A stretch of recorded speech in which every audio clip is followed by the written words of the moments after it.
a gravação para iniciar bem bonitinho.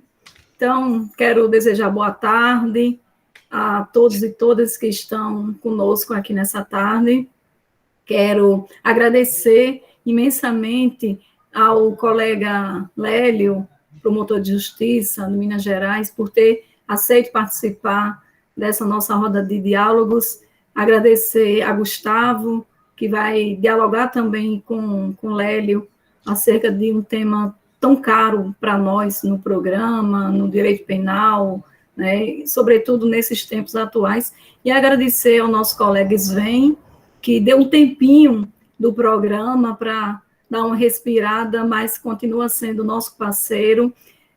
Fiquei imensamente feliz dele ter aceito o convite para mediar essa roda, e aos nossos queridos e queridas alunos e alunas que ingressaram no programa agora, alguns que já estão, e que estão prestigiando essa conversa de hoje, essa roda de hoje. Então, é isso, com essas boas-vindas, eu desejo que seja uma tarde bem agradável, de diálogo, de boa conversa, de partilhas.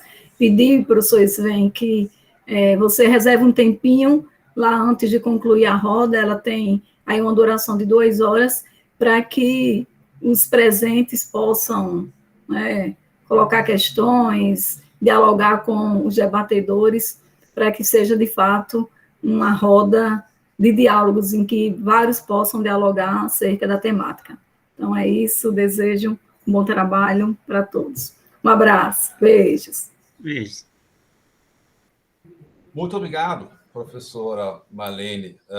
Aliás, parabéns pela organização aqui dessa segunda roda de diálogo do programa de pós-graduação em Direitos Humanos.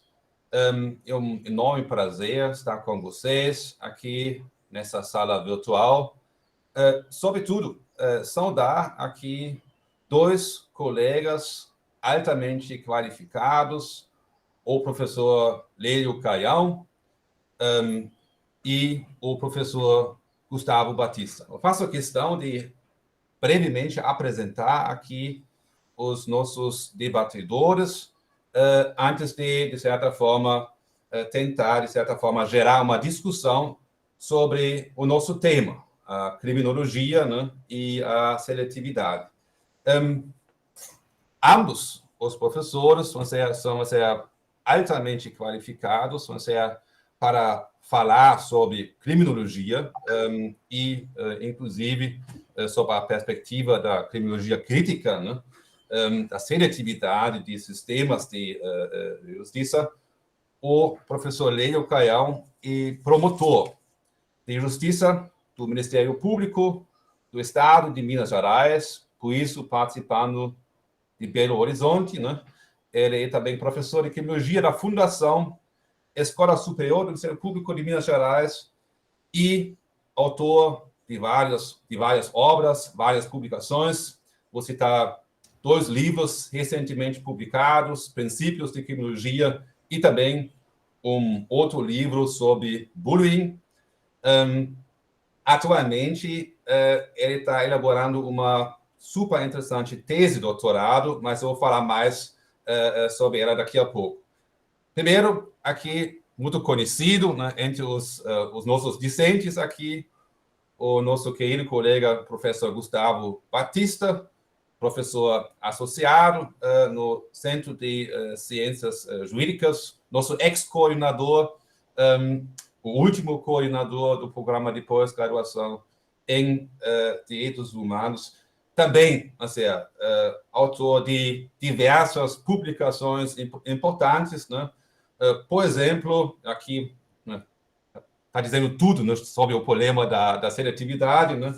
Uma grande obra sobre ética, direito penal e mercado, mercantilização do sistema penal no Brasil e, junto com a professora Marlene, né, a publicação, alguns meses atrás, de um livro sobre debates político-criminais, entre realmente muitas outras publicações. Então, é aqui uma roda altamente qualificada para tocar em alguns assuntos, né, que têm a ver com, sim, criminologia e seletividade.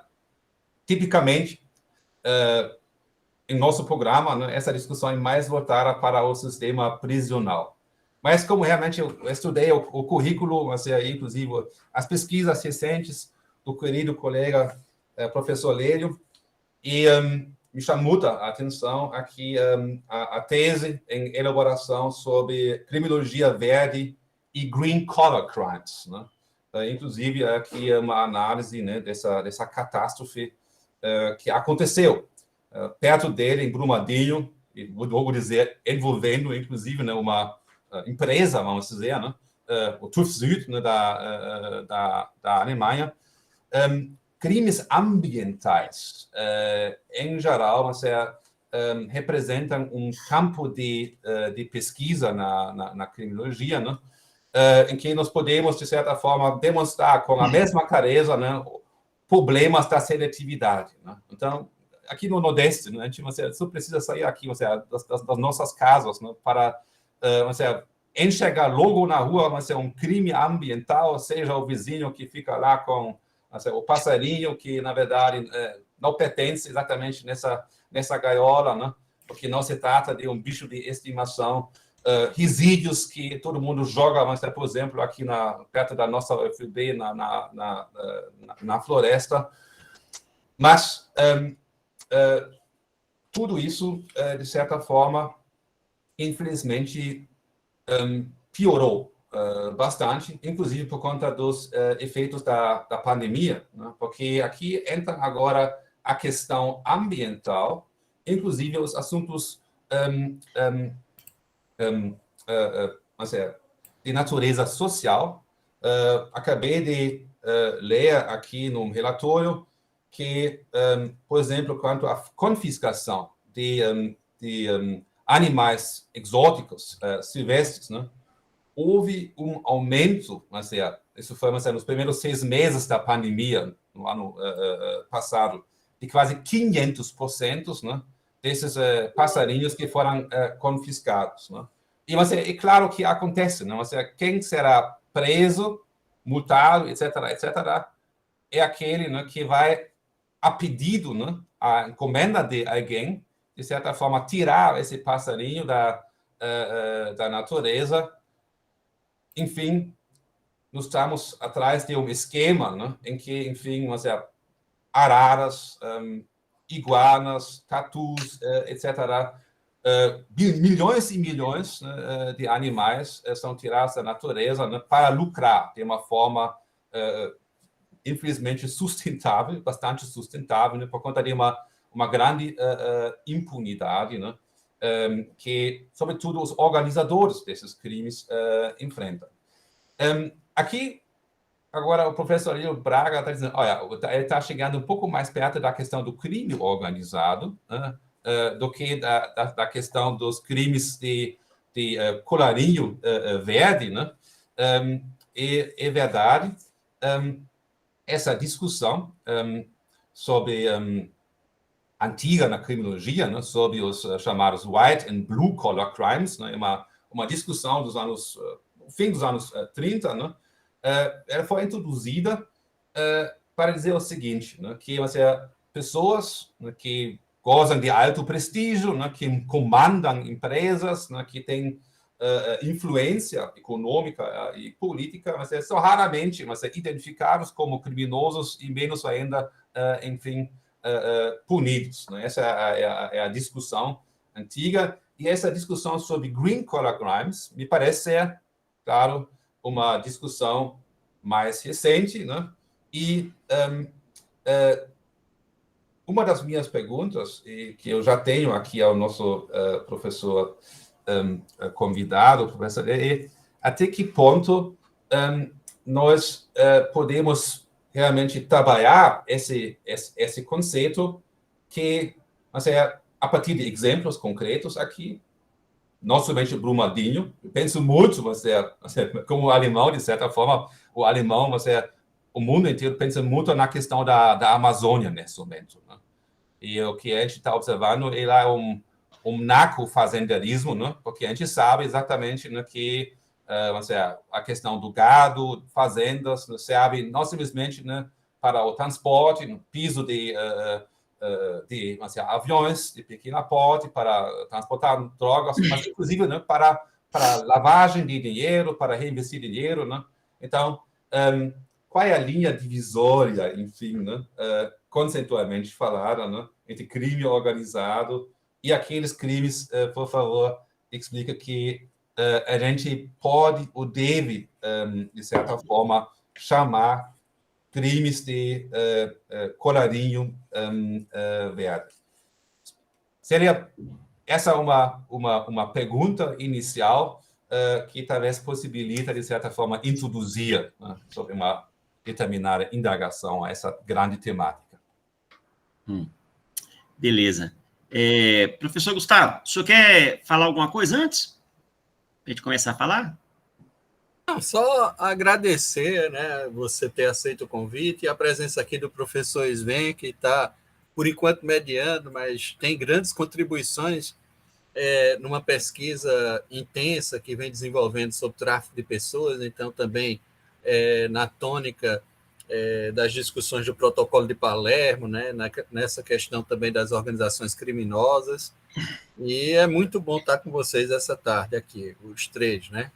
E falei aí dessa história de Minas, né? Que sempre quando eu vou a Minas penso no leite, no queijo e no café, mas também na boa prosa, né? Na boa conversa que aquecem os corações da gente, né? A gente sabe o quanto é importante nesse momento, né? Esses encantamentos todos, né? Que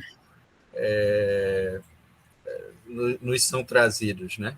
Então, Guimarães Rosa, nas suas descrições, né, dos sertões mineiros, até hoje, nos traz, né, todas essas percepções de um povo batalhador, né, lutador, e aí, com isso, eu o saúdo, né, e passo a palavra para o senhor Lélio Calhau. Primeiro, quero agradecer, vou tentar responder rapidinho para a gente ficar mais dinâmico. Agradecer muito o professor Gustavo, né, ter me indicado, o professor Sven, ter concordado, a professora Marlene. E Minas com certeza, um estado irmão da Paraíba, até porque nós não temos Cabedelo. Então, assim, o sonho de todo mineiro, depois que conhece a praia de Cabedelo, conhece toda ali a Paraíba e o povo paraibano, todo mundo quer voltar. Então, assim, vocês podem ter certeza que essa amizade que a gente está construindo aí, ela é uma amizade de muitos anos, porque nós amamos as mesmas coisas.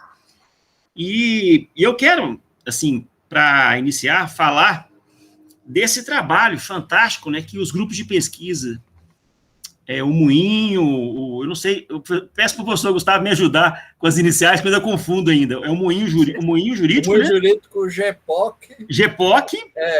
E no pod lá do professor...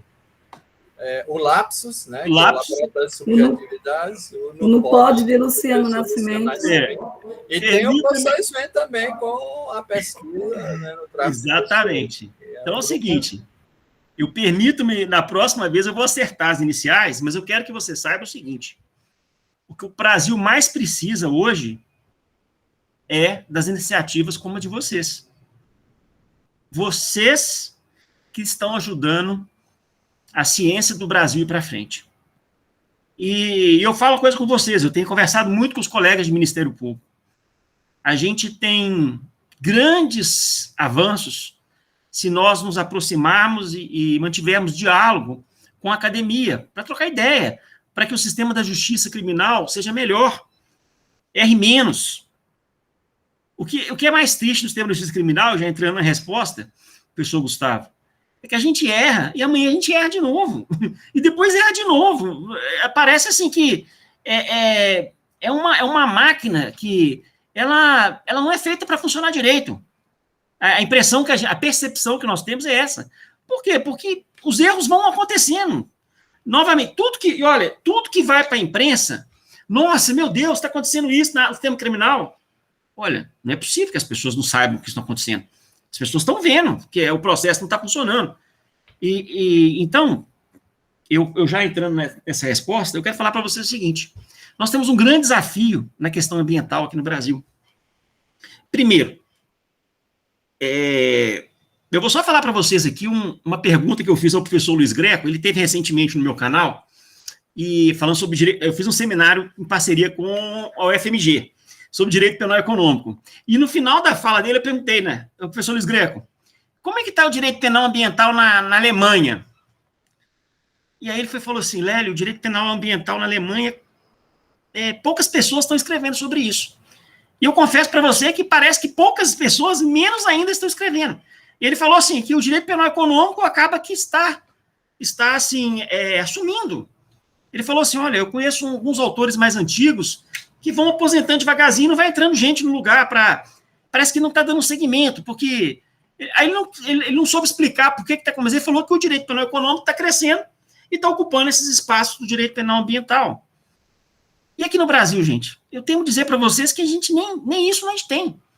A gente não tem professores assim que tratam da questão ambiental penal. Qualquer um que forma em direito penal agora fala que é advogado e já vai atuar na área e já é especialista. Nós temos muito pouco. Mas, pelo menos, há esse movimento aí, dessa proximidade que o Brasil tem com a Europa, na minha percepção, e o direito penal brasileiro, ele tende a seguir o que tem de mais avançado na Europa, né? Assim, tenta, logicamente, dentro da realidade nossa. Então, você vê que tem muita gente aqui no Brasil, muito professor aqui, que está estudando na Europa. Então, assim, você vê as discussões, Paraná, Minas, Paraíba, você vê que tem professores que estão, assim, de altíssimo nível. Agora, e a criminologia que envolve o meio ambiente? Gente, não tem quase nada em português. Isso a gente está tendo um um gap nisso aí, violento.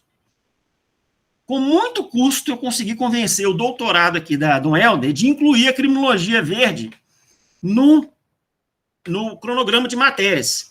Mas está dentro de direito penal ambiental. E ainda, se a gente fizer uma pesquisa na Amazon, professor Gustavo, a gente não encontra livro nenhum de criminologia verde em português. Você vai encontrar lá um ou outro em espanhol e a maioria é em inglês. E nós sabemos que o aluno de graduação no Brasil ele não lê livros em outras línguas. Por que não lê? Não sei. Isso aí pode ter vários motivos. As pessoas estão batalhando para sobreviver e, às vezes, ela não tem condição de fazer um curso. E mesmo que seja a língua espanhola, que é muito próxima à nossa, não é a mesma coisa, né? Se você não tem o curso. Então, é o seguinte, nós não temos entrada ainda da criminologia verde no Brasil quase nenhuma. Mas eu vejo um paralelo bem interessante com a criminologia feminista. E eu quero até compartilhar com vocês, já para encerrar essa parte da resposta. A primeira vez que eu ouvi falar sobre criminologia feminista, eu estou com 51, eu tinha 26 anos, eu estava na minha faculdade lá, e eu sempre com aquela mania de comprar. Não sei se o professor Gustavo, o professor Sven, a professora Marlene são assim, mas eu sou uma pessoa compulsiva para comprar livro. Eu estou tentando ler na velocidade que eu compro. Não estou conseguindo ainda, mas eu estava na banca de livros, uma banca assim que toda faculdade de direito aqui no interior tinha, uma banca de livros. Tem sempre um senhorzinho que está ali, tem 30, 40 anos vendendo livro jurídico. E aí eu peguei um livro chamado Criminologia e Feminismo, da professora Vera Andrade. Vera Andrade, Alessandro Barata e Lênin Streck. Sim, os três. É um livro fininho. Eu acho que era a editora Síntese, doutor Gustavo. É uma coisa bem antiga. Era muito antigo. E eu fiquei assim, eu falei, nossa, que legal. Estão discutindo a criminologia e o feminismo. Gente, eu estou falando de 1997. Aí o professor Gustavo não vai lembrar que ele não é da época do Yahoo. Eu sou... ou da época de outros buscadores que tinham antes do Google, foi procurar esse assunto lá na internet. Não tinha quase nada. Nada. Graças a Deus, o mundo mudou, o Brasil avançou. Eu fiz uma pesquisa recente para atualizar esse livro meu, a 9ª edição. Eu achei, entre dissertações, teses e artigos científicos, mais de 125 no Brasil ano passado. Então, Aquela situação que a criminologia feminista lá, em 1997 e 96, eu observei, é mais ou menos a situação da criminologia verde hoje. Aquela história, você pode olhar para isso e falar assim, meu Deus, o mundo está acabando. Não, mais ou menos. Nós somos professores, nós temos que ir atrás do conhecimento. O conhecimento não vai vir na mão da gente, não. É aquela história do copo meio cheio e meio vazio. Se eu fosse aluno de graduação hoje e olhasse para isso, eu falava assim, nossa, vou para aí. Vou para aí porque eu vou ser um dos primeiros a chegar. Talvez o pessoal da minha geração olhe para isso e fale assim, nossa, não vou trabalhar isso não. Vou passar fome. Mas, gente, eu quero falar uma coisa com vocês que não tem um livro ainda, apesar que já está sendo confeccionado um livro. Salvo engano, vai ser daquela professora maravilhosa de criminologia crítica que nós temos, que é a Marília Bourdon, que leciona na Federal de Santa Catarina. A Marília está trabalhando com um professor colombiano, estou tentando lembrar o nome dele, é Davi, e eles devem lançar a qualquer momento o primeiro livro de criminologia verde em português. Espero que esse livro seja um avanço para a gente poder botar a criminologia verde dentro dos cursos de graduação. Mas por que você está falando isso, Helene? Gente, não tem como discutir green collar crimes se a gente não está discutindo criminologia verde antes. Porque a criminologia verde, basicamente, ela vai estudar o dano, ela não estuda o crime. O que o criminólogo verde preocupa? O criminólogo verde, basicamente, ele já sabe que o estudo do crime foi um fracasso. Não protegeu nada. Não protegeu, falando da questão ambiental, não protegeu o meio ambiente. Então, ele foca muito na questão do dano social. O dano social nosso, ambiental, parece que é só o pior possível. E a coisa, assim, a gente acorda com um dano social maior que o dia anterior. Eu confesso para os senhores e para as senhoras que eu tenho vergonha de que mundo que nós estamos deixando para a próxima geração. Porque o meio ambiente, ele não é só nosso. Ele é nosso e das gerações futuras. Então, eu sou daquela linha que eu entendo com vários ambientalistas que nós não podemos entregar para a próxima geração um meio ambiente pior do que nós recebemos. Infelizmente, a gente está caminhando em vários países para entregar um pior, muito pior do que a gente recebeu. Então, o que eu acredito, começar a surgir artigos de criminologia verde no Google. Se você olhar no Google acadêmico, já tem vários. Como eu falei, livro não tem nenhum ainda. Vai ter, talvez, esse ano, início do ano que vem, vai ter um. Acredito que ano que vem já vai ter uns 5, no outro ano já uns 15. Então, o assunto vai crescer. Até porque, quando a professora Marília, e nós somos professores, sabemos a dificuldade de construir uma obra coletiva. Ela pode demorar anos. A coisa é se juntar os professores para escrever uma coisa de qualidade coletiva, pode demorar anos. A gente quer fazer uma coisa com 6 meses. Nunca se consegue, com menos de 2 anos, 1 ano. Então, quando eles começaram essa obra, talvez eles não tinham a ideia da situação desastrosa ambiental que o Brasil estaria incorrendo nos meses ou anos seguintes. Então, agora, mais do que nunca, e eu tenho falado, gente, e aí encerrando essa fala, voltando para o professor Sven, que na criminologia, o tema que vai ser o tema que vai bombar nos próximos 5 anos é a criminologia verde. Porque o Brasil deixa de ser, com a atual situação política, nossa, eu estou falando política com P maiúsculo, deixa de ser aquela reserva ambiental, aquela potência ambiental, para se transformou num páreo ambiental. E isso é uma situação muito grave.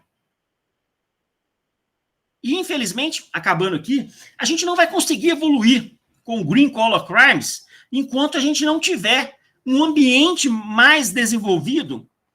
E nós temos condição de fazer isso, porque essa geração que eu estou vendo aí, que está participando com a gente, ela está mais preocupada do que a nossa, professor Sven.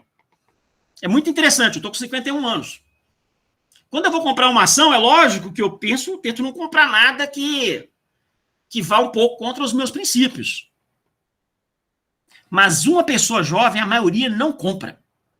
A maioria das pessoas jovens que estão preocupadas com o que o planeta vai ser na próxima geração, não compram ações de empresa de tabaco, não compram ações de empresas que vendem armas. Por quê? Porque elas já não admitem que isso ocorra ao planeta. Então, assim, essa geração que está vindo aí, que nós estamos aqui na mesa com ela vai mudar isso aí. Mas cabe a nós, da geração atual, prepararmos, então, a melhor forma possível para que eles possam ir mais longe do que nós fomos. Porque, infelizmente, nós somos muito pouco. Na segunda volta da questão, da pergunta, pessoas veem, eu vou mostrar um livro para vocês aqui, que tem um trecho do inquérito policial da Vale. Aí vocês vão pensar nas conclusões que eu estou falando aqui. Então, eu volto a palavra para pessoas veem, só fazendo esse resumo. Sem a criminologia verde, a gente não vai conseguir avançar com esses green collar crimes, que seriam o quê? Os crimes do clarinho branco na área ambiental. Porque não há um campo para se discutir isso. E, infelizmente, gente, isso não é um campo por quê? Porque veio Estado da pós-verdade, veio fake news, veio extremismo, tudo de pior que poderia ter surgido contra a democracia nos últimos anos, surgiu agora. E, infelizmente, as corporações, que desde Sutherland, muito antes de Sutherland, né? A gente fala de Sutherland lá por causa do discurso lá de 27 de dezembro de 1939, mas quando que aquela petrolífera Standard Oil Company foi despedaçada judicialmente? 1911. Foram 28 anos antes. Agora, pensa bem, se ela foi despedaçada judicialmente em 1911, já tinha uns 30, 40 anos que ela estava aprontando, então já tinha mais de 100 anos que... Tem muito mais de 100 anos, tem quase 150 anos que as corporações, elas estão envolvidas em falcatruas de toda sorte, ambiental também. Pessoas, bem, deixa só a última, só para vocês verem como que dinheiro e meio ambiente está ligado. Essa Standard Oil Company, quem quiser saber um pouco mais dela, tem um seriado chamado Gigantes da Indústria, no canal History, que fala sobre os capitães da indústria, né, que na verdade a gente conhece eles como Robert Barons, como que eles saquearam a economia norte-americana lá no final do século XIX, início do século XX. E quando essa Standard Oil Company foi despedaçada judicialmente em outras 34 empresas menores, petrolíferas, décadas depois, algumas dessas filhas da Standard Oil Company formaram um cartel no Oriente Médio para saquear o petróleo dos países árabes. Isso que nós estamos falando é uma situação que aconteceu. Uns 40 anos depois que a Standard Oil Company ela foi despedaçada judicialmente pela Suprema Corte Norte-Americana. E, pasmem, algumas dessas netas... Por que aconteceu? Algumas dessas empresas foram se fundindo ao longo dos anos, tempos depois. Uma comprou a outra, e grandes desastres ambientais que acontecem internacionais hoje na atualidade são justamente algumas dessas netas daquelas 34 empresas de petróleo que foram criadas em 1911. Então, as corporações elas estão altamente envolvidas em grandes situações de dano ambiental. Pessoas, vêm. Muito obrigado, professor Lélio. Inclusive aqui, por ter feito esse registro histórico, né, do avanço, inclusive, ainda tímido dos estudos em criminologia verde. O professor Gustavo Batista já demonstrou que é conhecedor, né, de algumas obras, eu acho que, inclusive, talvez porque foi pertencia à vanguarda, porque ele defendeu 20 anos atrás uma dissertação perspectivas macrocriminais da lei dos crimes ambientais, em que com certeza já tocou, né, em vários desses assuntos. Mas realmente para um pouco talvez iniciar, e com certeza o professor Gustavo vai poder comentar isso.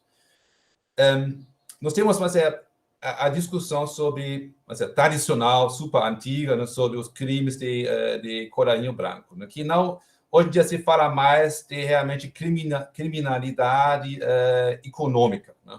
Na discussão norte-americana, onde nós vamos achar essa discussão sobre green collar crimes.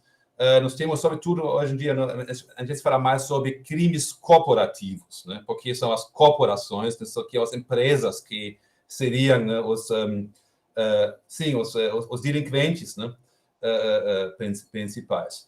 Mas qual, então, eu sei, a linha divisória? Esses crimes ambientais cometidos pelas empresas, pelas corporações, não são, ao mesmo tempo, também crimes econômicos, porque o objetivo principal é lucrar o máximo que é possível, desrespeitando qualquer lei ambiental, né, qualquer outro limite.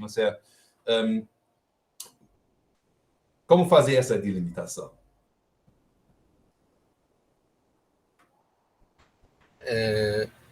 Sven, agradeço a pergunta, né, e a passagem da palavra, né, para que a gente possa lançar aqui um certo debate.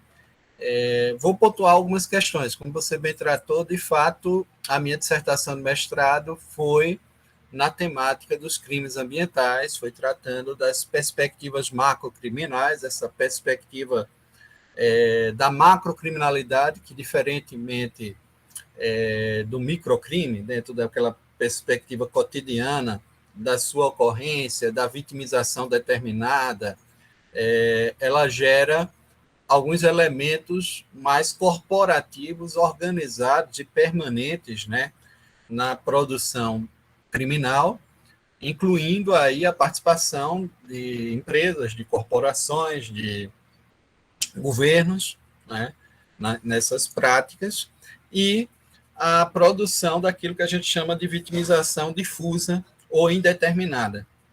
Essa é uma característica central para que a gente possa fazer essa análise, né, da ideia da vitimização difusa.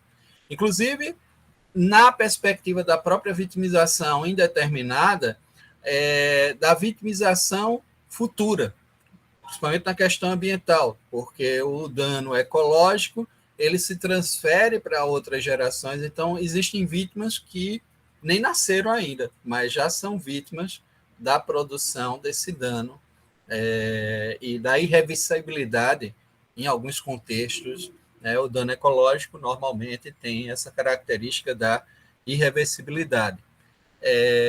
E o fato de ser transfronteiriço e exigir, de fato, a cooperação internacional nessa matéria.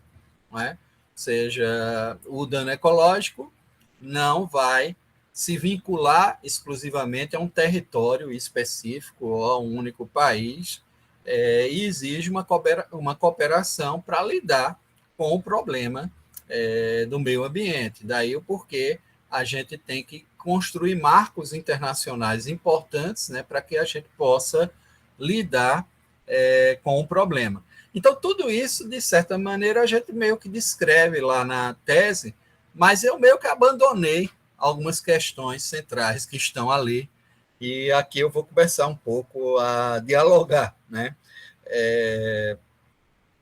É uma questão interessante, é uma questão importante, mas, normalmente, assim como toda a criminologia, é por isso que a gente, hoje à tarde, se propunha também uma discussão da criminologia crítica e da seletividade.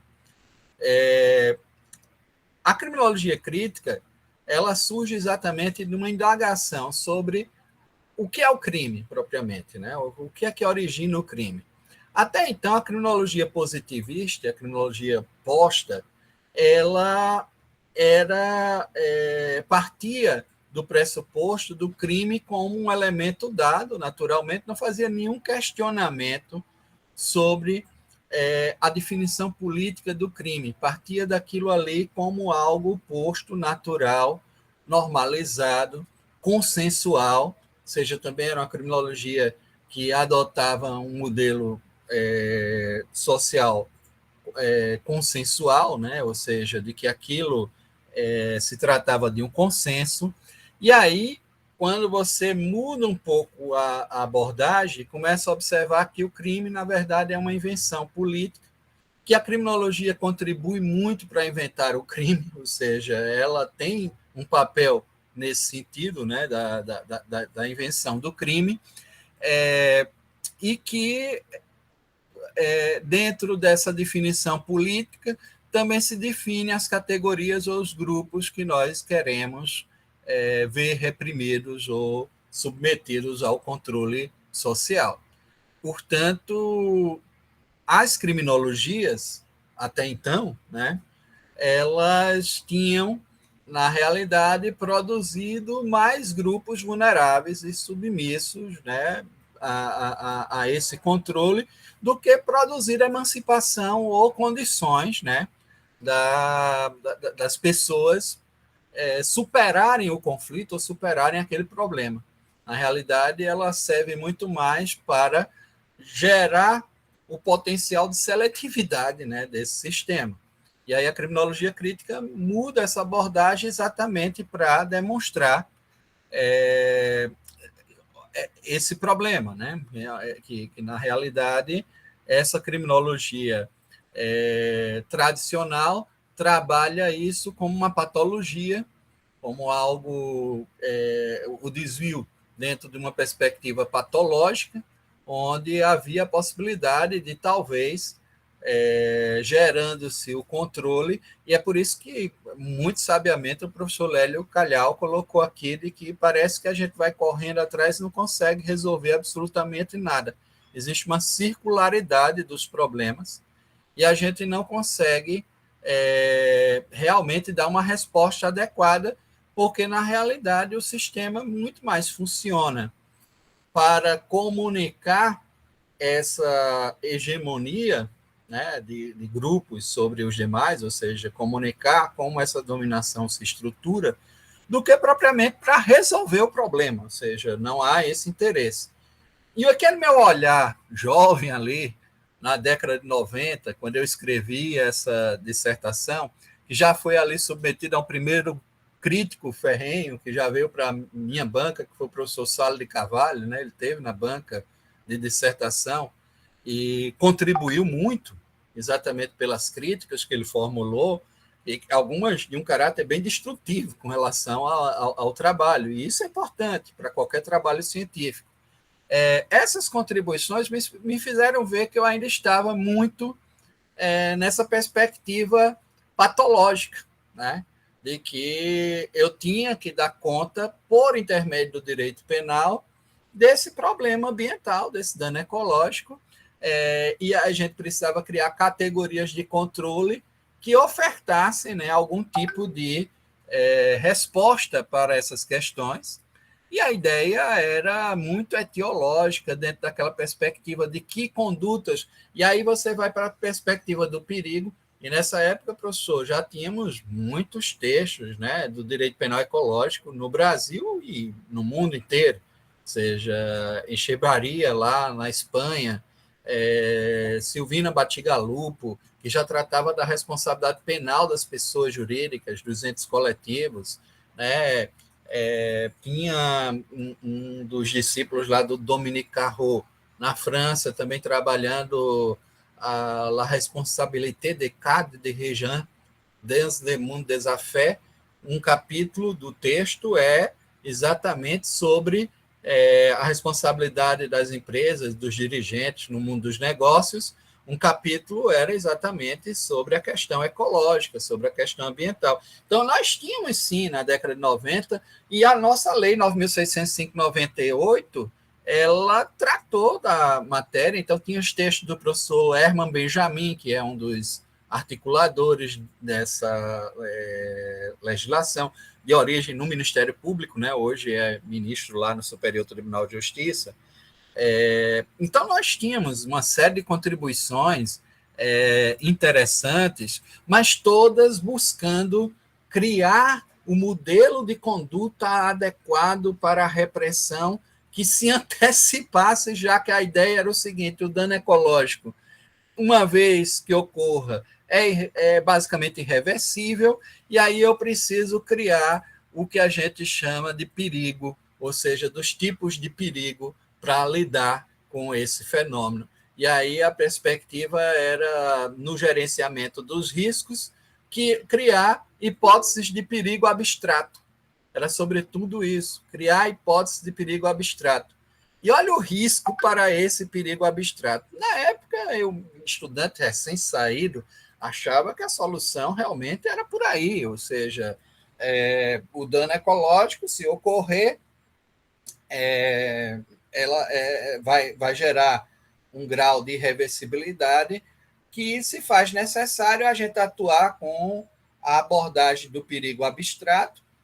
E aqui, vejam, eu separo as instâncias, acho que no campo administrativo e de prevenção é interessante, principalmente dirigido às empresas, ou seja, você especificar taxativamente determinadas condutas, onde você possa já estabelecer multas, interdições de atividades, isso é relevante. Mas no campo penal, isso vai produzir uma série de problemas com relação à ofensividade, a questão relacionada mesmo à antecipação da intervenção a qualquer lesão, que pode gerar aí problemas de atribuição dessa responsabilidade, que a gente sabe que traz, sim, uma série de desdobramentos e consequências que acabam, aí vem a criminologia crítica, selecionando as pessoas mais pobres. O maior exemplo está aqui na Paraíba, ali em Aretigui, aqui próximo, existe fazendas de camarão, cujas pesquisas, por exemplo, feitas por biólogos, demonstram que a qualidade da água foi perdida rapidamente com a utilização da carcinocultura. A oxigenação cai drasticamente. Mas o IBAMA adora multar índio que trabalha com o camarão ainda dentro do caçoar, que é o estilo do índio fazer o seu criatório de camarão, que é ecologicamente equilibrado e tal, mas as intervenções, justamente porque tem uma sobreposição entre APA, né, a Área de Proteção Ambiental, e terra indígena, cai mais sobre os índios. Os índios são preferencialmente multados, são selecionados como criminosos ambientais. Então, é só para que a gente tenha uma ideia de como a criminologia inventa os seus crimes e os seus criminosos, e ela está apta, muitas vezes, a ofertar essas condições aí de seletividade que não são nada interessantes, né? Então, a gente já... E exatamente as condições também da estrutura social para lidar com o evento de forma preventiva, muitas vezes pode gerar um custo que você torna inviável até a produção econômica em pequenas comunidades, ou seja, elas estariam aí lançadas também a uma determinada situação trágica, né? Ou seja, para sobreviver. Então, a miséria tem que ser tratada antes, muitas vezes, da preservação ambiental. Ou seja, eu só estou colocando aqui alguns elementos para que eu tenha preservação ambiental, talvez eu tenha que lidar com a distribuição dos bens sociais, com a questão da miséria de maneira prévia e possa lidar com melhor, né, com essa situação.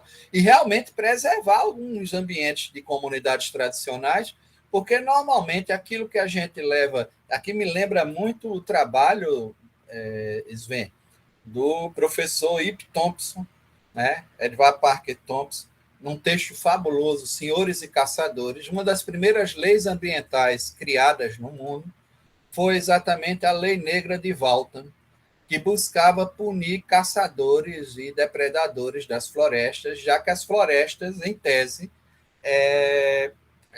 há uma coisa interessante na monarquia.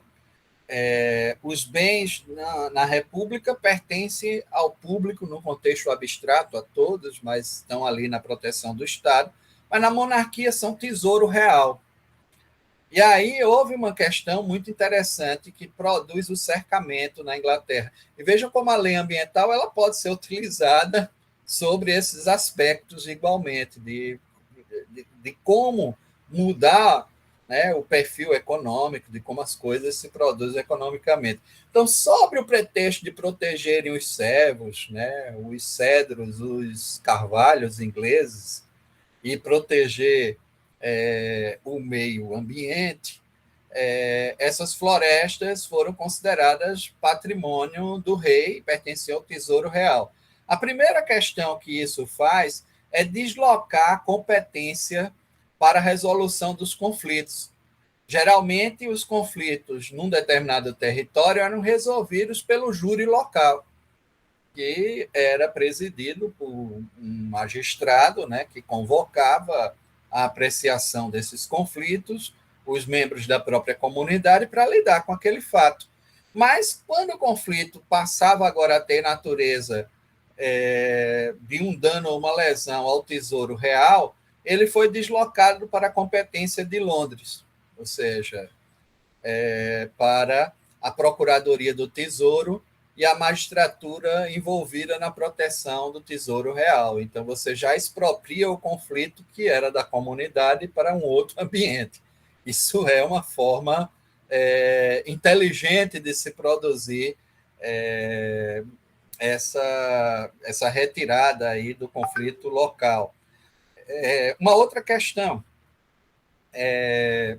as pessoas que normalmente vivem nas florestas, os povos de floresta ou populações florestanas, elas produzem realmente algum dano, algum elemento, mas é ecologicamente equilibrado, ou seja, existe uma estrutura conservacionista, né? Não é uma ideia de um ambiente intocável, selvagem intocável, mas é um ambiente administrado de maneira ecológica, né? Ou seja, onde essas pessoas mantêm com aquele ambiente uma relação não prejudicial ao ambiente. O que essa lei fez foi retirar esses povos da floresta dos territórios que eles ocupavam, porque facilmente, por exemplo, se eles usassem, exatamente o nome é lei negra, porque se eles usassem a face enegrecida, que era própria dos caçadores, iam para a floresta e se camuflavam, né? E essa lei negra, exatamente pela face escurecida dos caçadores, enquadrava de imediato essas pessoas numa pena de enforcamento, por serem encontradas com a face escurecida nas proximidades das florestas. Não precisava encontrar a caça, não precisava... Olha o que dá o perigo, porque dava a ideia de que essa ação, que nem era ainda a lesão, mas só o fato de eu enegrecer o rosto, me dava a ideia de que eu estava ali como caçador. E, obviamente, as pessoas que foram selecionadas como caçadoras pertenciam a essas categorias mais desfavorecidas, né? E foram levadas para o Tyburn de Londres e enforcadas. Muitas. E o Whitney Thompson mostra como é que essa coisa funciona, né? No contexto real. E, no final do livro, a constatação mais fantástica, né? Sobre o pretexto de proteger as florestas, o rei entregou elas às pessoas que as depredaram, porque para que houvesse a proteção, ele concedia a possibilidade de exploração racional dos bens reais a determinados nobres ou burgueses mais, digamos assim, capitalistas mais desenvolvidos, que ficavam com vastas áreas na Inglaterra de concessão, no sentido de proteger a floresta real. Mas foi exatamente o período onde mais cavalhos foram derrubados, onde mais florestas foram derrubadas, exatamente levando ao processo de industrialização inglês. Então, Thompson diz que é bom a gente desconfiar das leis ambientais, que geralmente elas podem estar entregando o osso para as pessoas que vão produzir a devastação, principalmente como elas são construídas, né? Então, elas foram construídas para retirar os povos da floresta das florestas, no caso inglês, não estou falando no caso brasileiro, mas no caso inglês elas foram construídas para isso e produziram todo esse problema que eu estou aqui colocando. E nessa visão também de lidar com perigos abstratos, ou seja, de se antecipar a produção que esteja aí, né, visivelmente sendo gerada, né, dentro dessa ideia de uma conduta que se antecipa a qualquer tipo de lesão para que eu possa intervir, né, de forma, em tese, inteligente. Mas isso se comprova no campo penal, mais uma fábula, né, já que... E é por isso que a criminologia crítica nos permite alcançar, né, uma série de questões. Eu depois teria também críticas à criminologia crítica, que a gente pode depois posicionar aqui, sobre o marxismo débil presente em algumas constatações, né? Isso foi feito pelo professor Danilo Zollo, pelo próprio Luiz de Ferraioli, em alguns textos interessantes, né? Onde eles criticam o Alessandro Barata. Nós vamos ter alguns textos na própria, o Paul, esqueço o nome, o Paul Rich, num trabalho fantástico criticando o Vallon e o Young, demonstrando que havia falhas também da própria criminologia crítica nas suas constatações, isso a gente extrai, mas essa mudança de perspectiva da não patologização do crime, que já tinha em algumas estruturas até conservadoras, não era também uma grande inovação, porque o Durkheim já havia feito isso. E eles próprios se referem àquele textozinho do Vallon e Young, né, sobre essa inovação trazida por Emily Durkheim, da não patologização do crime ser visto como um fato normal, né, que está dentro do contexto das relações sociais, que está no nosso cotidiano, e, portanto, a gente deve aprender realmente a lidar com ele. Uma outra questão que eu ponho em xeque diz respeito exatamente à responsabilidade penal das pessoas jurídicas. Aí a gente vai ter uma série de problemas para lidar com essa perspectiva. A primeira questão é que não dá para enjaular uma pessoa jurídica, ou seja, colocar ela na prisão, né? E aí a gente já vislumbra aí algumas questões. Uma outra é da transcendibilidade penal. Uma coisa é o que o dirigente ou a assembleia faz, outra coisa são os trabalhadores, que quase sempre são extremamente prejudicados nesse tipo de intervenção. Por isso que é uma intervenção na economia, né? E isso acaba transcendendo e atingindo outras pessoas, porque gera desemprego, não é fácil, né? Não dá para a gente trabalhar aí num contexto comum com uma responsabilização individual. Ainda assim, é possível se construir. Gosto muito do livro da Silvina Batigalupo, né, tratando da responsabilidade penal dos entes coletivos, essa possibilidade da gente construir uma faixa de responsabilização. Mas aí eu me pergunto, é necessário esse esforço no contexto brasileiro, onde eu já tenho uma lei de responsabilidade civil, as possibilidades de ação civil pública, de inquérito civil público, que levam também a suspensões de atividades, a intervenções do Estado na produção econômica dessas empresas e que produzem consequências muito semelhantes àquelas que eu poderia administrar no campo penal. Essa questão da necessidade aí dessa intervenção, se eu tenho outras estruturas no campo do direito administrativo, no campo do direito civil e do direito civil aplicado à responsabilidade civil do Estado e à responsabilidade civil também das empresas, que podem lidar com esse fenômeno de maneira até mais eficiente, propriamente, do que o direito penal. Porque o direito penal tem uma coisa, né? O professor Lério sabe que ele é um direito que sempre chega atrasado, né? Se eu preciso intervir, é porque a coisa já foi perdida, o bem já foi lesado, eu não vou. E aí, se eu tenho outras estruturas com as quais eu posso lidar, e aí talvez eu responda um pouco o que o professor Ismael colocou,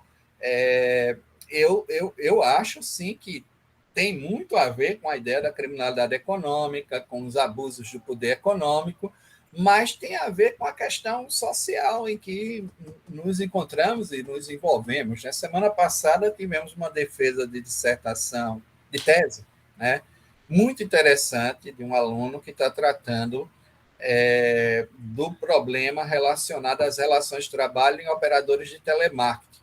e as dificuldades que essas pessoas, até do ambiente institucional, né, as doenças laborais, principalmente perda auditiva, depressão, que são resultados desse modelo de exploração aí pelo telemarketing.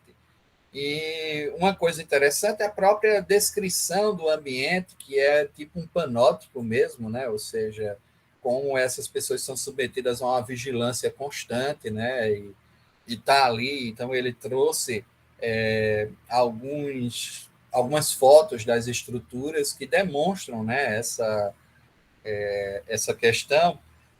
Mas vem aquela ideia de que se eu aumento o custo e eu reduzo o número de vagas, e até essa competição que é fenomenal hoje, não só pela reserva da mão de obra, mas pela competição do homem-máquina com o avanço das inteligências artificiais, que já reduziram postos de trabalho mesmo no telemarketing, porque essas operações iniciais já são feitas hoje por uma inteligência artificial, né, que os bancos utilizam e tudo, que fazem o atendimento prévio até chegar. E em algumas coisas, essa inteligência artificial já resolve, não precisa passar para o atendente.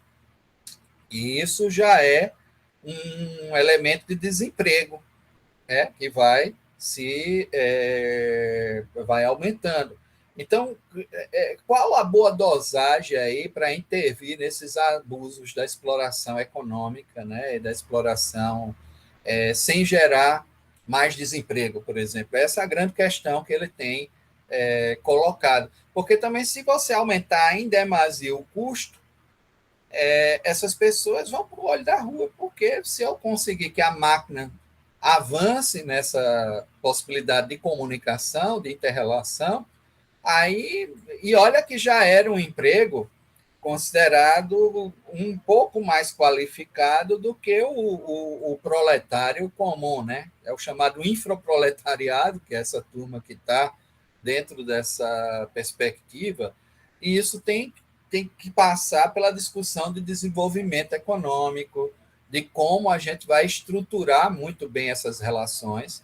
E aí eu acredito que, se a criminologia verde se propõe a isso, ou seja, fazer uma análise mais ampla das relações, mas não a inventar os crimes ou as condutas, e esse é o problema da minha tese, da minha dissertação lá, do jovem Gustavo ali da década de 90, querendo inventar formas de reprimir, né, esse problema.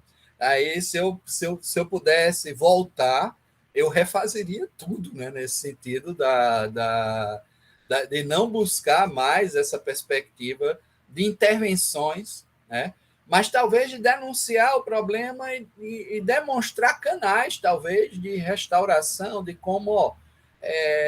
gente, obviamente, a gente vai ter que intervir, talvez multar as fazendas de camarão que trabalham com carcinocultura de expansão.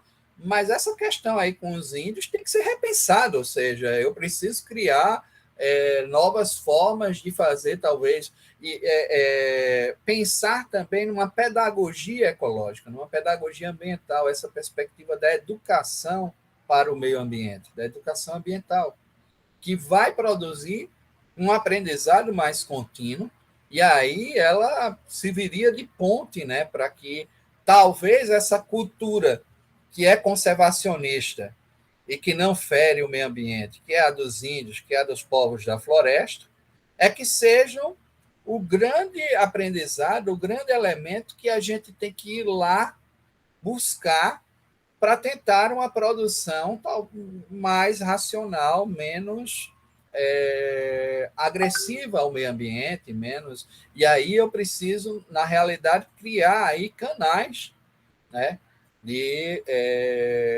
comunicação, né, entre essas culturas, e o direito poderia servir como essa ponte, né, mas não de inventar novas condutas a serem reprimidas. Não sei se eu me faço aqui entender. Eu acho que isso pode gerar mais seletividade e mais gente que não deveria estar lá no sistema entrando de forma abusiva, né, e muitas vezes contrária. Geralmente serve contra as categorias mais populares ou as visões mais emancipatórias, né? Se volta sempre contra essas categorias. Bom, era isso. Muito obrigado, Gustavo. Mas é uma série de perguntas altamente interessantes que você levantou. Eu, pessoalmente, você lendo um pouco aqui as suas críticas, eu até um pouco estava achando até que ponto ele vai, inclusive, agora dizer precisamos de um direito penal ambiental, porque, enfim, por que criminalizar? Certamente sempre em geral os mais pobres. Isso é um dilema geral do direito ambiental. Eu, pessoalmente, eu penso como que essa ideia de acreditar que não vale a pena refletir sobre a criminalização de empresas e corporações. E uma das grandes lacunas no próprio direito penal. Nós estamos imaginando que nós vamos logo, se a gente vai, de certa forma, aplicar como sanção a eliminação de uma empresa, assim, então a gente vai apagar emprego, coisas que estavam funcionando. Mas, no meu conhecimento, se a gente vai analisar corporações, as entidades, os lugares onde foram tomadas essas decisões estratégicas, né, que, enfim, tinham essas consequências altamente nocivas. Eu vejo, sim, de pensar a utilidade do direito penal, porque, sobretudo para estigmatizar melhor, e não deixa isso simplesmente como algo que simplesmente acaba na justiça civil. Só que agora pensar, essa é a discussão que quero, inclusive, depois abrir aqui para o público. Eu acho que o dilema ficou claro, sobretudo, é muito difícil, né, aplicar leis ambientais, proteger o ambiente, né, num país como o país brasileiro, castigado a sua sociedade por uma altíssima desigualdade social, pobreza, né? Enfim, quando as pessoas não têm mais como pagar o botijão de gás, eles vão lá e pegar o passarinho, etc., e vender o que tem, simplesmente, né? Correndo o risco, né, de ser multado, etc., de um Estado que é percebido como ter pouca legitimidade, né? Inclusive, eu gosto muitas vezes, inclusive, até de uma organização criminosa, né, que está extorquindo impostos, né, legalizando o que deve ser ilegal, na verdade, e sobretudo na área ambiental nesse momento. Então, que jogo é esse, né? Só a perspectiva da pessoa comum. Eu vou provocar, agora acredito, claro, sim, educação ambiental. Tudo bem, mas isso, educação não gera, agora a comida, né, no prato das pessoas, né? Tem como podemos trabalhar, então, esse dilema, né, com aplicando os conhecimentos da criminologia crítica. Vou passar a palavra ao professor Leio. Professor Sven, eu vou concordar com tudo que o professor Gustavo falou. Vou acrescentar alguns pontos que eu acho interessante, porque o professor Gustavo está melhor do que eu. Ele, pelo menos, acreditava nos anos 90 no direito penal. Eu já não acredito no direito penal desde que eu nasci. Então, mas eu também não sou aquela pessoa que entende que podemos conviver sem o direito penal. Eu sou minimalista, lógico que cada um tem suas gradações, mas, assim, vocês podem ver que a minha fala, meu lugar de fala não é de um penalista, é de um criminólogo.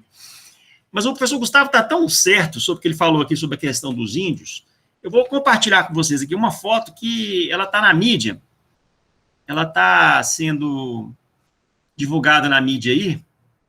Deixa eu ver se eu consigo fazer isso aqui. Essa aqui que eu achei aqui na internet é de Rondônia, mas o que acontece? Em vários locais, está acontecendo o seguinte: tudo que não é terra indígena está sendo desmatado. E os únicos lugares que não estão desmatados nos mapas de satélite são as terras indígenas. Eu não estou conseguindo compartilhar aqui, mas não é difícil vocês encontrarem essas fotos no Google, porque elas estão sendo, de forma recorrente, publicadas na grande mídia, né, nos principais jornais. O Globo, a Folha de São Paulo, Estadão e... Pode-se falar o valor econômico, está sendo sempre republicado. O que você falou sobre a questão dos índios aí? Tem crescido cada vez mais a necessidade de se discutir os valores que os povos originários têm com a sua relação com a natureza. Você falou aí interessante, né? Que não, porque realmente se deixar por exemplo, se tiver 500 pessoas numa terra indígena, eles vão tirar ali para alimentar, vai. Mas acontece o seguinte, se tiver 500 ou 50 mil ou 10 mil, eles não vão utilizar o sistema nosso de produção. Porque eles vão seguir aqueles outros, o bem viver, que agora está muito em discussão, que os povos originários, né, da América, né? Porque é o seguinte, qual o sentido de ter coisas que você não precisa? Então, assim, muito disso está sendo rediscutido através do bem viver, que também não é muito diferente de um valor africano que está se falando também muito no Brasil agora, que é eu tive que anotar aqui, porque toda hora eu falo errado. Ubuntu. Eu tenho um professor aqui que é do Congo, professor Kyong, e ele falou isso aí, ó. A África vive uma outra realidade cultural. E aí, o que está acontecendo lá? Ele falou assim, ó, não tem, caso do Covid, não tem vacina lá. Pessoas estão ajudando em rede uma a outra. Em muitos casos, né? Então, o que acontece? O nosso modelo de sistema que a gente vive, ele é totalmente inconsequente. E aí, quando eu entrei no doutorado, eu agora terminei os créditos, eu não tinha pensado em trabalhar um outro tema que cresceu muito no Brasil nos últimos 3 anos, que tem a ver com a nossa fala aqui hoje. Porque nós estamos falando aqui de direito penal ambiental, nós estamos falando aqui de criminologia verde. Talvez tenha frustrado vocês um pouco na questão do green collar crimes, porque nós não temos isso aqui. Não temos nenhum white collar crimes estudado a fundo aqui, gente. Não tem. Não tem, ó. São poucos os autores brasileiros que estudam supplement até hoje. Mas o que na minha visão, na minha percepção, tem crescido muito nos últimos 2, 3 anos e que vai forçar a criminologia verde para frente e o próprio direito penal ambiental ser repensado. Porque tem que ser repensado. Se você pegar... quando o professor Gustavo estava falando, eu peguei aqui e falei assim, deixa eu fazer uns cálculos aqui na minha... Porque a vida de professor é assim, né? Os outros estão falando, a gente está anotando aqui tudo no papel, depois é uma confusão para descobrir o que foi que a gente anotou aqui. Mas olha, Gustavo, a lei dos crimes ambientais, os crimes em espécie, os tipos penais, eles começam no artigo 29 e vão até o 69. Então, em tese, mais ou menos, porque tem crimes lá que tem só uma ou 2 linhas, né? E tem crimes que têm incisos diferentes. Então, assim, os fatos criminais são muito maiores que 40. Mas é óbvio que as pessoas que têm um pouquinho de raciocínio na cabeça já chegaram a essa conclusão, que essa lei precisa ser revista. É uma lei de 98, muito interessante para o momento que ela veio, mas tem coisa que está ali que deu certo, e tem coisa que está ali que não deu certo. Não tem como a gente punir. E aí, é um caso que sempre nós nos deparamos no juizado especial criminal, as pessoas chegando lá, acusadas, pessoas com 50, 60, até 80 anos de idade, porque estava com um papagaio há 30 anos com ela, enquanto não há um tipo penal específico para o tráfico de animais. Isso aqui foi interessante. Mandei um artigo para o Comped, há 2 Compeds atrás, né? E aí, na hora que eu mostrei para o meu orientador, ele falou assim, qual é o fato novo? Porque eu tinha escrito um artigo em 2003, onde eu criticava a não existência de um tipo penal específico para tráfico de animais. Aí ele virou para mim e falou assim, qual que é o fato novo que tem, Lélio? Aí eu tranquei na hora, né? Falei assim, qual o fato novo? O fato novo é o mesmo. Mas qual é o fato novo, então? O fato novo é a omissão. Por quê? Porque ela está configurada. Se eu escrevi um artigo em 2003 falando que era importante ter um tipo penal específico para tráfico de animais, e que estão levando os senhores de 80 anos de idade lá para o juizado toda hora com um papagaio de 30 anos que estava com ele. Lédio, me permite uma parte. Sim. Esse senhor está com o papagaio num poleirinho lá no barraco. Sim, porque se ele tiver com vários papagaios, várias araras dentro daquele gaiolão, ele diz que é um santuário de aves que tá. E aí ele recebe até investimentos, né, para poder fazer a preservação daquela espécie. Mas né? No dia a dia, pode ser que em outro lugar seja uma arara, um animal da fauna silvestre. Mas eu penso o seguinte: olhem para vocês ver, cadê o princípio da razoabilidade nisso? Por nenhum caso desse e deixar o traficante de animais 25 anos depois sem um tipo penal. E você sabe como que é o tráfico de animais, né? Eles botam lá 100 papagaios ou 100 trinca-ferros. Pega 100 trinca-ferros no Nordeste ou no Centro-Oeste para remeter para o Sudeste, que é o principal, que é daqui que sai o tráfico internacional. Eles botam, às vezes, dão algum remédio para o papagaio ou o passarinho ficar meio atordoado e bota numa mala, e bota dentro do ônibus, e manda. Quando chega aqui no Sudeste, aonde é o fomentador do tráfico, né, porque, na verdade, a apanha é feita em outros locais, mas é daqui que vai para a Europa. Morrem 90 passarinhos dos 100. E é algo muito lucrativo, porque se 10 sobrevivem, eles ganham muito dinheiro. Então, você vê que essa lei, ela falta uma razoabilidade, a lei de crimes ambientais. Já seria o caso de descriminalizar várias condutas que estão lá e inserir talvez uma ou outra para aqueles casos que são penalmente relevantes, onde há uma danosidade. E aí é interessante, Gustavo, porque igual eu tenho falado, a criminologia verde, ela está procurando dano social, não é nem tanto crime não, porque ela sabe, é igual você falou, ela sabe que quando a proteção jurídica vai atrás do crime, o dano já ocorreu. Então, nós temos que ir o quê? Na prevenção do dano. E algo muito interessante da criminologia verde é que a criminologia verde, ela busca estudar também os danos lícitos. Por quê? Porque se no direito penal uma autorização legal, não há crime.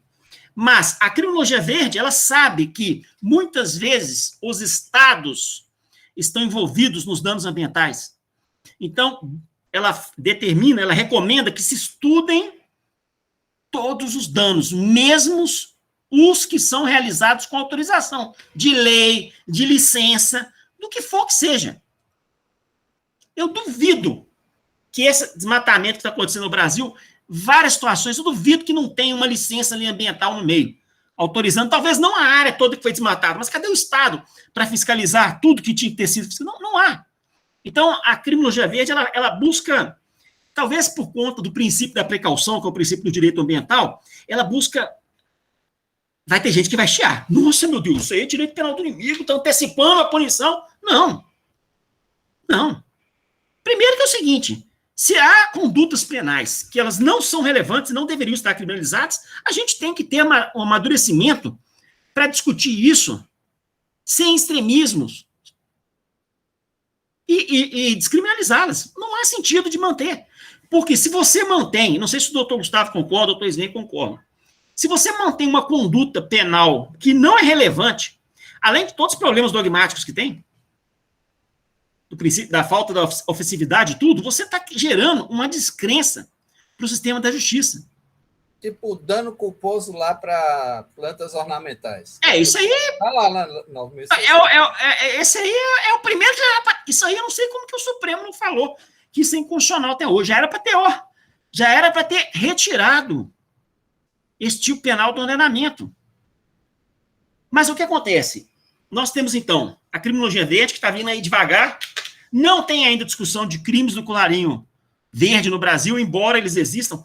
Aí a pessoa pode perguntar assim, Lélio, como é que eu faço para separar crime organizado do crime do colarinho verde na questão ambiental? Olha, isso é uma situação difícil de falar em pouco tempo, né? Mas, basicamente, é o seguinte, Eu penso que quando não há autorização nenhuma do Estado para nada, é crime organizado para mim. Por exemplo, para mim não pode ser outra coisa essas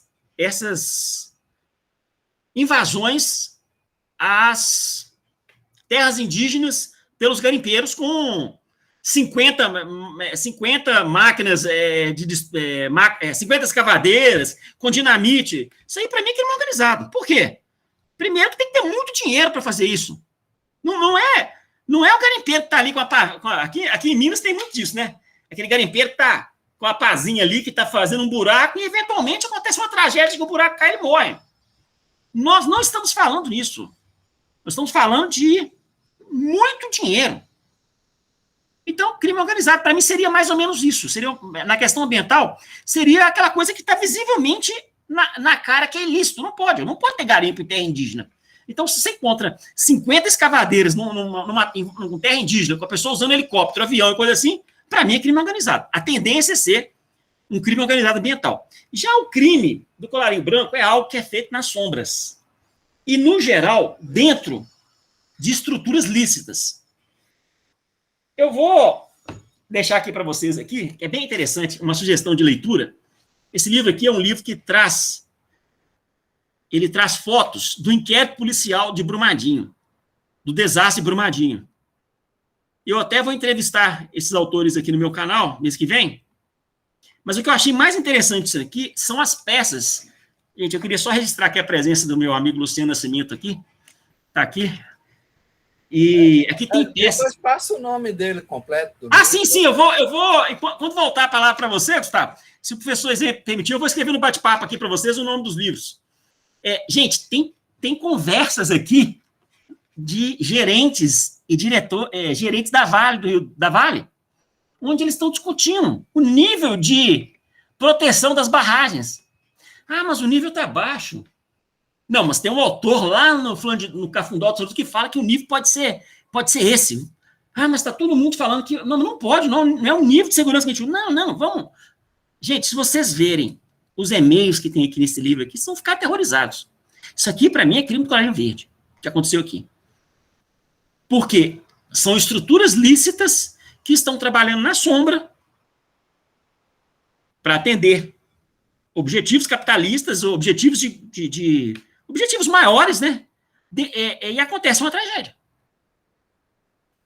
Mas eu vou deixar esse livro para vocês. Aqui, gente, a melhor coisa desse livro aqui são as partes do inquérito. Porque aí são as pessoas que estão envolvidas que estão falando.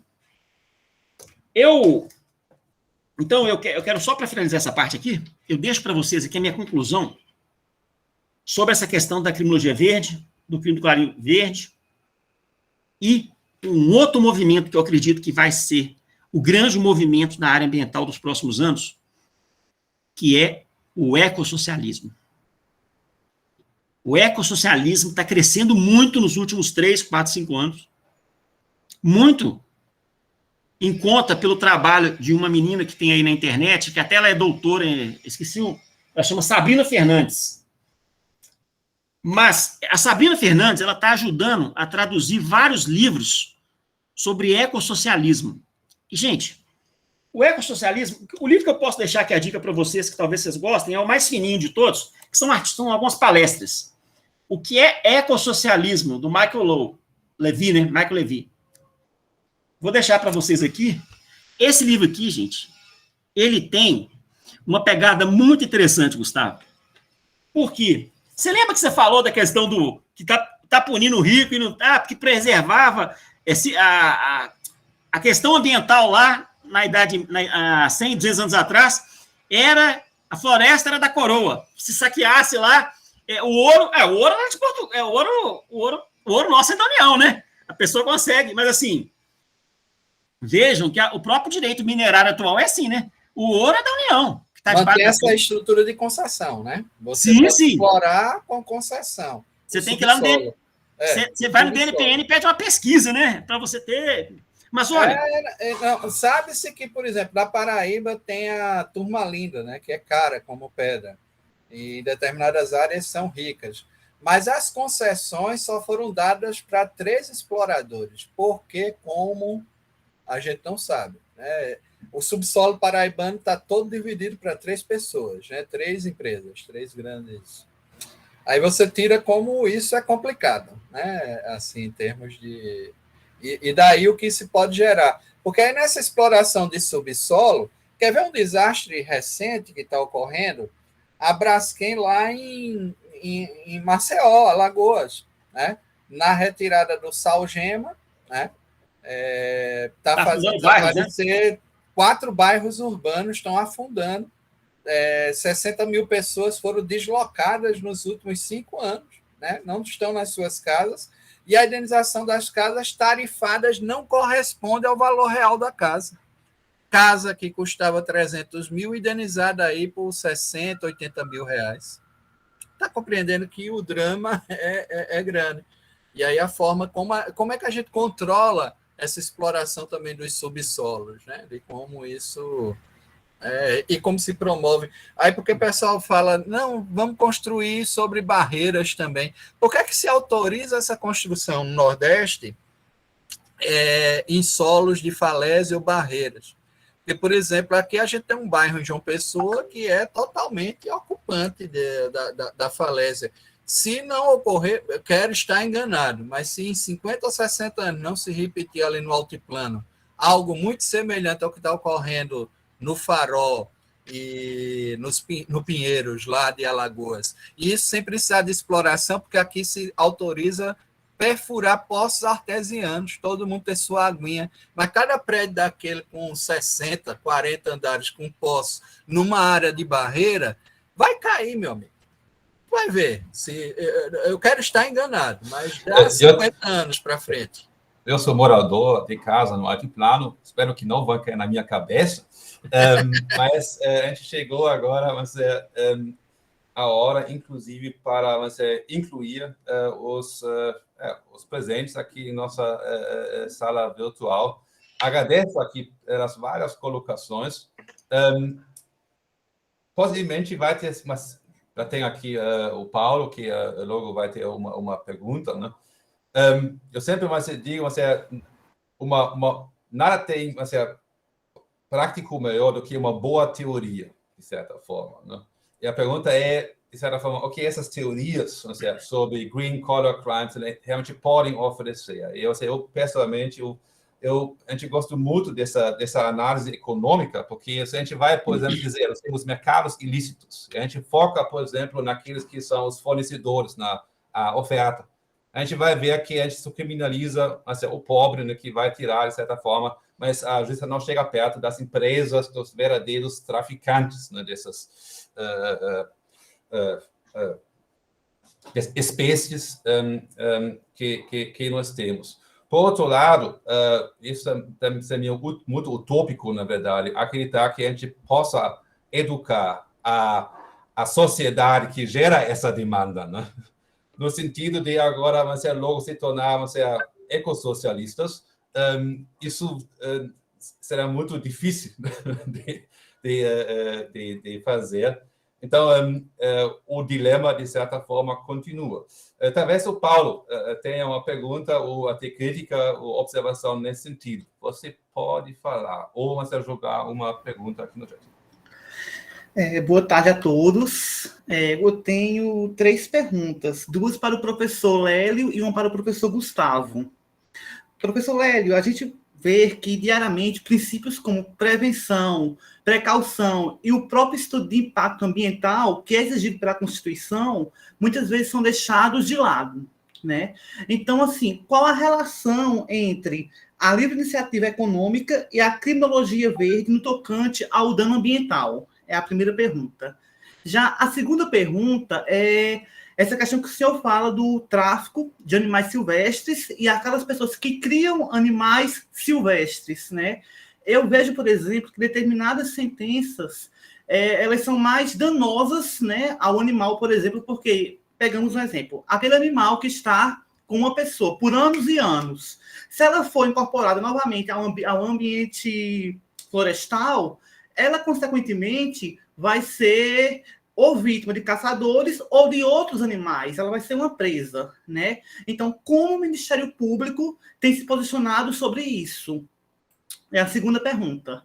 Já ao professor Gustavo, a gente vê, professor, que diariamente os crimes que são mais noticiados são crimes contra o patrimônio, né, ou de drogas. Crimes ambientais são pouco falados, praticamente não se falam sobre eles. Talvez isso tenha a ver porque boa parte das pessoas que são seus agentes, que praticam esses crimes, tem a ver com o colarinho branco? Satisfeito. Obrigado, Paulo. Beleza. Posso responder, professor? Tá, vamos começar pela mais simples, né? Que é a do Ministério Público. Olha, Paulo, eu penso que os promotores de justiça, eles aplicam a lei. Infelizmente, se a lei dos crimes ambientais ela é falha, muitas vezes a aplicação vai ser ruim. O que pode ser feito, muitas vezes, é que a jurisprudência tem trabalhado isso aí. Então, por exemplo, eu até fui contra a aplicação do princípio da insignificância nos crimes ambientais, mas, pensando bem, não seria muito mais justo aplicar o princípio da insignificância, nesse caso do idoso que está com um papagaio, do que instruir um processo que vai ser danoso para todo mundo, vai ser até cruel, né? Porque isso, pensa bem, submeter uma pessoa de 80 anos para ir no fórum, já foi na delegacia, né? Então, assim, alguns colegas meus, e eu tenho seguido esse caminho de pedir o arquivamento alegando que não tem ofensividade penal no caso concreto. Esse é um caminho, porque, por outro lado, o que acontece é o seguinte, aqui em Minas está tendo muito esse problema do tráfico de animais, assim, e, por exemplo, não sei se tem muito trinca-ferro aí. Tem, Luciano? Trinca-ferro, esse pássaro? Ele é um pássaro que canta. Aqui, então, assim... Aqui desconheço. Mas canário da terra deve ter muito aí, né? Canário já tem. Então, vamos pegar o canário da terra. Para vocês terem uma ideia, 15 anos atrás, um canário da terra que era retirado na natureza era vendido por R$400 aqui em Minas. Imagina quanto um canário da terra deve chegar na Europa, lá o preço. Então, assim, tem uma máquina muito grande por trás disso. Esses casos do senhor idoso com papagaio, que acontece muito, é um caso paradigma para o MP. Porque a gente pensa que não deveria ter lei criminalizando esses atos. Agora, o que acontece muito é que vem junto, e aí talvez seja a minha grande crítica, num artigo que eu escrevi para o Comped, há 2 Compeds atrás eu falo isso. O problema é que o artigo 29 leva junto o senhor do papagaio e os traficantes de animais, eles vêm junto. Só que o senhor do papagaio vai vir uma vez a cada 20 anos, talvez. E a pessoa que apanha para o tráfico de animais, ele tem 15 ocorrências, ele tem 20, ele tem 30, e ele está rindo todo mundo. Então, assim, uma lei ruim vai prejudicar a ação do Ministério Público nesse, porque aqueles promotores que estão processando esses senhores, eles deveriam, eles deveriam estar atrás das quadrilhas, né? Que ficam botando os papagaios e os pássaros nos ônibus, em caminhões, né? E mandando, onde chegam 90% mortos no destino, e mesmo assim dá muito dinheiro para eles. Essa seria a pergunta mais fácil. Assim, mas é uma pergunta difícil também. A outra pergunta é a seguinte: Paulo, tem uma discussão sobre aonde que a criminologia verde está localizada, epistemologicamente. E eu vou te falar as 2 posições que existem. Eu, por enquanto, estou na posição do Sala de Carvalho, que entende que a criminologia verde, a criminologia feminista, a criminologia dos condenados, a criminologia... O que mais que nós podemos falar? Essas criminologias parciais seriam chamadas criminologias pós-modernas. O professor Sala de Carvalho, a criminologia cultural, entende isso. Mas a professora Marília Budó já entende que a criminologia verde, ela faz parte da criminologia crítica. E olha, no início eu não estava concordando muito com ela, não, porque eu achava que a criminologia verde, estando separada da criminologia crítica, ela teria mais autonomia até para criticar a criminologia crítica. Por quê? Qual que é o problema? E o professor Pedro Demo fala isso naquele livro Praticar Ciência. É que toda teoria crítica, o maior defeito dela é a falta de autocrítica. Então, o que acontece? Se você deixa a criminologia crítica fora da criminologia verde, a criminologia verde teria questão de criticar mais a criminologia crítica onde ela não funciona. Porque também não existe essa história de teoria que está 100% perfeita, que é imutável. O próprio conhecimento científico ele é sempre provisório. Mas eu cheguei à conclusão, estou chegando a essa conclusão, que eu acho que ela está coberta de razão. Por quê? Paulo, olha aonde surgiu essa discussão da natureza na criminologia crítica. Se você olhar bem, a gente voltar lá em 1842, naquele jornal da Gazeta Renânia, o Marx criticava o fato daquela lei da Renânia, acho que era da Prússia, o professor Gustavo estava naquela época lá, professor Gustavo, era Prússia ainda, né? Mas eu acredito que era Prússia. Ele criticava, o professor Gustavo deve ter lido esse livro, são artigos, né, que tiraram o livro, né? Gente, olha para você ver, o Marx já criticava isso. Como é que vocês podem prender gente porque está pegando graveto de madeira na Floresta do Nobre? E olha essa foi a cópia da lei inglesa, a lei de Walton, que é exatamente daquela transição de Anne Stuart, né, que é Sim. O Walpole. Então, aí eles pegaram aquilo. Naquela época tem uma coisa interessante. O monarca inglês, com a saída da última Stuart, eles não queriam que um monarca católico assumisse, né? Então foram atrás do protestante mais próximo na família, ou seja, na família real extensa, para atribuir. E exatamente uma família saxônica, né? É a Sacha Coburg-Gotha, isso aí o Sven deve saber, né? Que foi a indicada para ficar no lugar dos Stuart. Por quê? O Walpole foi muito sábio nisso aí, que era o primeiro-ministro na época. Eles estão mais interessados com a Saxônia naquele período do que com a Inglaterra. E vai deixar a gente mais livre aqui com o parlamento para lidar com isso. Só que aí eles copiaram, né? Ou seja, pegaram muitas dessas legislações liberais que estavam sendo produzidas no parlamento inglês e levaram para o campo continental europeu, né?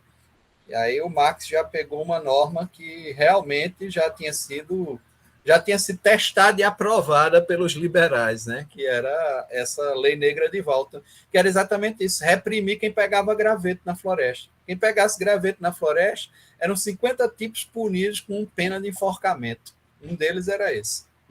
E só para acabar então minha parte aqui, voltar a palavra para o professor Sven, professor Gustavo, pensa bem, então a criminologia verde está hoje aqui brigando, você faz parte da criminologia crítica, não, você faz parte das criminologias pós-modernas, não chegou à conclusão ainda.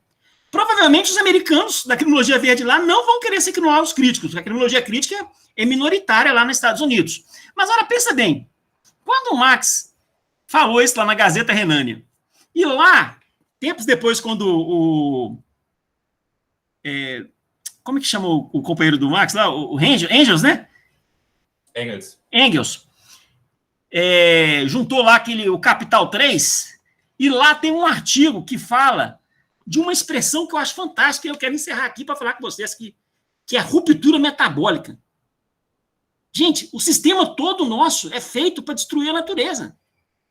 Ele provoca isso, que foi escrito lá, essa ruptura metabólica. Não tem como o planeta funcionar bem com isso. E, depois da década de 50 do século XX, com a tal da grande aceleração, o Zé Elida Silveira fala isso nos livros dele, a velocidade da destruição está muito mais rápida. Então, a questão já passa eu acho que a questão ambiental passa pelo sistema. Então, e a última dica para vocês, acabou de sair aqui, no Brasil, não sei se vocês já tiveram, peraí que aqui tem que ir para o lado contrário. O Ecossocialismo de Karl Marx, de um autor japonês, do Korei Saito, está publicado pela editora Boitempo. Vou começar a ler o meu agora, que é Ecossocialismo na Veia. A gente tem que ler, gente. Para concordar ou discordar, a gente tem que ler primeiro. Então, eu acho que criminologia verde vai vir aí, vai crescer muito, mas eu acho que quem está crescendo muito agora, vai crescer muito e vai ajudar a empurrar a criminologia verde para frente, e o direito penal ambiental se repensar, é esse movimento chamado ecossocialismo que está crescendo cada vez mais.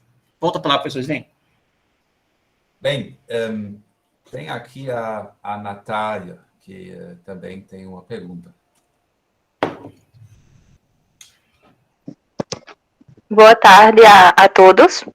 Eu gostaria mais de fazer um comentário a despeito do assunto que Lely falou sobre a questão da comercialização de animais silvestres. Aqui em Campina Grande, na Paraíba, a gente tem uma feira chamada Feira da Prata. E nessa feira, ela tem todo domingo esse encontro de pessoas que têm pássaros, têm criação. E nesse encontro, elas vão trocar, fazer troca, venda, ter a disputa do passarinho que canta mais, algo do tipo assim. Mas ocorre que no dia 9 de agosto, houve uma fiscalização no local. Nessa fiscalização, quando o pessoal viu a viatura, elas começaram a se adentrar do local. E uma pessoa, um homem negro, começou a correr e levou um disparo na perna.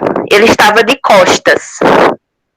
A alegação da fiscalização foi que pensou que ele ia tirar uma arma da cintura. Como que você tem essa visualização de uma pessoa que está correndo de costas? Quando essa notícia ela veio à mídia, a mídia ela só quis focar no pássaro, na comercialização do animal, na questão do crime em si. E começou a meio que mascarar a conduta arbitrária do policial. E na entrevista, quando você escuta a comandante do batalhão, ela explica o porquê que foi lícita a resposta dele. E quando você vai nos comentários da reportagem, 90% defende a atuação, 90% reforça aquele ditado, se correu é porque deve. Mas você não olha para a conjectura social que se deu aquilo, você não olha para o fator principal, era um homem negro. Então, aconteceu esse fato no mês de agosto. O ponto que eu queria falar sobre isso, que foi dito, era esse levantamento, mas eu gostaria de fazer um outro comentário. Mas se quiser falar algo agora, eu posso aguardar para falar depois o outro. Pode falar. O outro comentário é acerca do levantamento do olhar capitalista em prol desses grandes acidentes ambientais. Você percebe, quando você olha a destruição da vegetação que houve, da água potável, das habitações, as pessoas que ali moravam que foram mortas, os vários trabalhadores que estavam executando suas atividades laborativas e perderam suas vidas naquele dia. Quando você olha para todos esses elementos que sucumbiram ao mar de lama sem necessidade, quando você vê que era um crime que poderia ter sido evitado, a partir do momento que vem a mídia, justamente esses laudos técnicos que mostram que a empresa sabia do risco do rompimento. Então, a partir do momento que você sabe do risco do rompimento, você está compactuando com o risco que aquilo pode levar para aquele corpo social que ali vivia. Então, a gente vê o elemento culpa, omissão, imprudência, a gente vê o tipo penal, nexo de causalidade, tudo presente. Mas aí você também vê a ponderação daquele empresário sobre a vida daquelas pessoas, porque ele sabia do risco, mas economicamente falando, para ele tinha mais vantagem seguir com a atividade. Para ele tinha mais vantagem, por exemplo, liberar uma propina numa ação de fiscalização para encobrir que aquele erro estava visível, que ali estava constando a clara e evidência potencialidade do rompimento. Então, aí você vê a valorização daquele empresário, da vida, e a valorização também é quando ele vê que vale mais a pena ele enfrentar uma ação penal do que ele interromper as atividades dele para impedir um desastre maior. E aí você entra em um contexto de responsabilidade que tem no Brasil, que é a banalização valorativa das responsabilidades civis e penais nas questões de quantio. Porque quando você aplica para mim uma multa de 200 mil, está fora da minha realidade. Mas quando você aplica uma multa de 200 mil, de 1 milhão para uma grande indústria, aquilo ali não é nada para ele. Então, se vale mais a pena economicamente enfrentar um processo que eu vou perder um valor irrisório, Então eu não vou parar minhas atividades, eu vou enfrentar aquilo no tribunal. E o outro fator, além dessa banalização valorativa, é a questão da morosidade do processo. Porque o rompimento da barragem ele ocorreu em 2015 e até hoje tem famílias que não recebeu o mínimo de aparato daquela empresa. E aí você vê famílias que já estão cansadas, destruídas psicologicamente e emocionalmente, e passa 3 anos tentando ganhar o mínimo de uma condição mínima, de uma coisa que não foi culpa dela, passa 3 anos e ela está cansada. Aí você vê um percentual de pessoas que desistem no meio do processo porque estão cansadas. Isso é rentável para essa empresa. Então, você vê no cenário do Brasil essas 2 características propiciais para os empresários. E ele vê, poxa, por que eu vou impedir o desastre se, verificando esses outros pontos, para mim é mais rentável economicamente falando? E aí, para concluir, a gente pensa em quem? A gente pensa em Baum. A gente pensa, Baum, no gozo da sua atemporalidade, o como que ele está presente hoje nas nossas relações interpessoais. E o quanto que às vezes não me surpreende justamente por estudar esses contemporâneos e entender que são fatos que são reflexos da atividade humana. É isso. Natália, eu estou só aqui deixando para você essa dica desse livro, O que é a Justiça Ambiental. É um livro brasileiro do Henri Axelrod, acho que ele é professor no Rio de Janeiro, de Direito Ambiental, e aqui fala do tema racismo ambiental. Natália, eu tenho que dizer para você que não é só a empresa, não, é o sistema todo que deixa os pobres morando nas pirambeiras, né? Ô, Luciano, me corrija, pirambeira mesmo? É pirambeira? Aquele morro quase caindo assim, o morro, é morro íngreme, aí chama pirambeira aqui. Por aqui eu não conheço a terminologia. Mas como que é o nome daquele morro alto que as pessoas ficam... Às vezes a pessoa mora aqui lá... É o morro mesmo. Aqui é morro. Mas o morro muito íngreme, não tem um apelido aí não tem? Não, Natal isso é corriqueiro. Aliás, é um... Exatamente, agora pensa bem. Lá em Areia Preta. Natália, não é a empresa, é o sistema todo que convive com isso, que um pobre está morando lá e que na hora que der uma enchente, não vai chover agora não. Olha, primeiro que é o seguinte, pode chover daqui a 15 minutos. E pode vir uma tromba d'água daqui a 15 minutos. Ó. Quem que vai morrer, você acha? E aí, os defensores da justiça ambiental e do racismo ambiental falam, quem vai sofrer mais com as mudanças climáticas são os pobres e, em grande parte, população negra. E o sistema nosso, social, permite que essas pessoas estejam lá, mesmo sabendo que elas podem morrer se eventualmente der uma chuva pesada de uma hora para outra. E, mas não tem chance, Lélio, isso aí não é fato. Não é fato? Olha para você ver como que morrem pessoas pobres em desastres ambientais, porque eles sempre estão, eles são sempre as pessoas mais vulneráveis. Fora que são as pessoas que mais vão pegar doença por causa que não tem saneamento básico. Então, deixa essa dica para você, esse livro, e deixei um vídeo aqui meu para vocês, no meu canal sobre racismo ambiental. Obrigado. Muito obrigada pela indicação, eu já anotei, com certeza eu vou sim ler o assunto, tá? Melhorar aqui esse pensamento crítico, aperfeiçoá-lo. Obrigada. Muito obrigado, Natália, pelas ótimas colocações, também pela resposta. Com certeza, a questão é, inclusive, a institucionalização, né, de um racismo ambiental, né, pela própria legislação penal. Enquanto a sua outra colocação é muito mais importante pensar, né, como você tornar a legislação civil, né, como você a questão da indenização das vítimas, né, que decorre da questão da responsabilidade civil, sobretudo, né, como transformar tudo isso de uma forma mais eficaz e muito mais rápido. Nós estamos pouco chegando aqui ao fim da nossa discussão sobre criminologia e seletividade. A gente não discutiu, várias questões, né, que, acho que no mínimo da mesma importância. Eu estava aqui, na minha pauta, a discussão sobre a utilização de tóxicos no setor agrário. Acabei de ler essa notícia, né, que o envolvimento, inclusive, do Comando Vermelho do PCC no chamado contrabando de pó da China, né? Mais ou menos 25% dos tóxicos utilizados no Brasil são ilegais, são absolutamente nocivas, né, para o ser humano, para o meio ambiente, né? É um mercado com valor estimado de tóxicos ilegais acima de 20 bilhões de reais, né? Altamente lucrativo, né? Então, mas isso já é uma outra discussão, né? A qualidade, né, da produção dos nossos alimentos, não simplesmente onde, né, a gente tira esse espaço, também como isso é feito, né?